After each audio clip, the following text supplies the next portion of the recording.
Nestled in the heart of Africa, the Democratic Republic of Congo and Rwanda share a complex history interwoven with cultural exchange, colonial exploitation, and devastating conflict.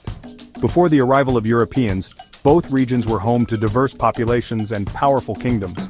The Congo Basin, a vast rainforest, nurtured kingdoms like the Congo and Luba, known for their sophisticated political structures and artistry. Rwanda, a land of rolling hills and verdant volcanoes, saw the rise of the Kingdom of Rwanda, where a centralized monarchy ruled over a primarily agricultural society. Trade routes crisscrossed these lands, facilitating the exchange of goods and ideas. The Congo River, a natural artery, connected communities and allowed for the flow of knowledge and traditions. Rwanda, strategically positioned between the East African coast and the Congo Basin, became a hub for trade, further enriching its cultural tapestry. Despite their distinct geographical features, the two regions were linked by complex networks of interaction and shared cultural influences. However, the arbitrary borders drawn during the colonial period disrupted these ancient connections, setting the stage for future conflicts. The scramble for Africa by European powers in the late 19th century carved up the continent with little regard for existing ethnic or cultural boundaries.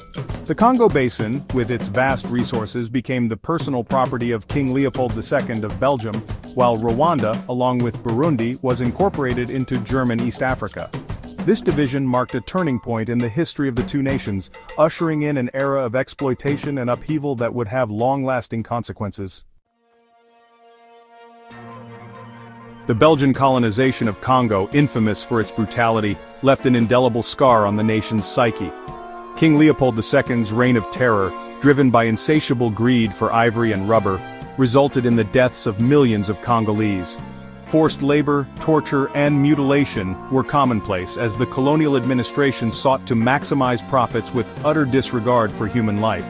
The Congo Free State, as it was known, became a byword for colonial barbarity, its atrocities shocking the world.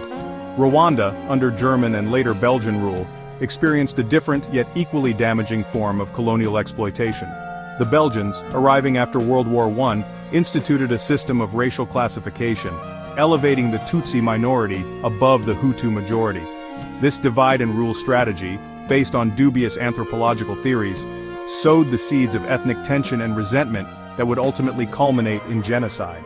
The Belgians favored the Tutsi in education, employment, and access to power, creating a system of institutionalized inequality that fueled Hutu resentment.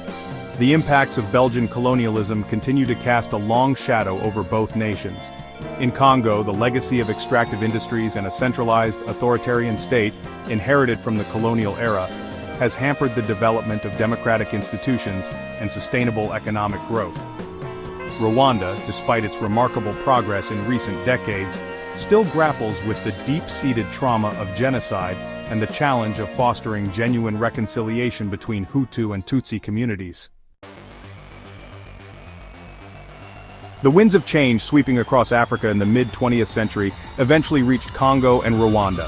The struggle for independence was marked by both hope and turmoil, as the two nations sought to break free from the shackles of colonialism and forge their own destinies. In Congo, the rise of nationalist movements, coupled with growing international pressure, forced Belgium to grant independence in 1960. However, the transition was far from smooth. Patrice Lumumba, a charismatic independence leader, became Congo's first prime minister, but his rule was short-lived. Amidst Cold War tensions and internal divisions, Lumumba was overthrown in a coup supported by the CIA and later assassinated, plunging the newly independent nation into chaos. Rwanda's path to independence was equally fraught.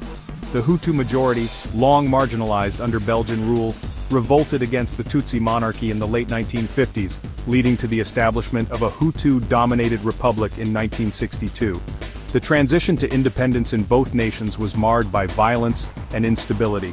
In Congo, the assassination of Lumumba triggered a series of civil wars, drawing in regional powers and transforming the country into a battleground for Cold War proxy conflicts.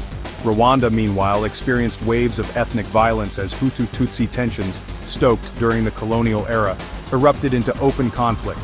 The seeds of the Rwandan genocide, sown during Belgian rule, were beginning to sprout, setting the stage for one of the darkest chapters in human history.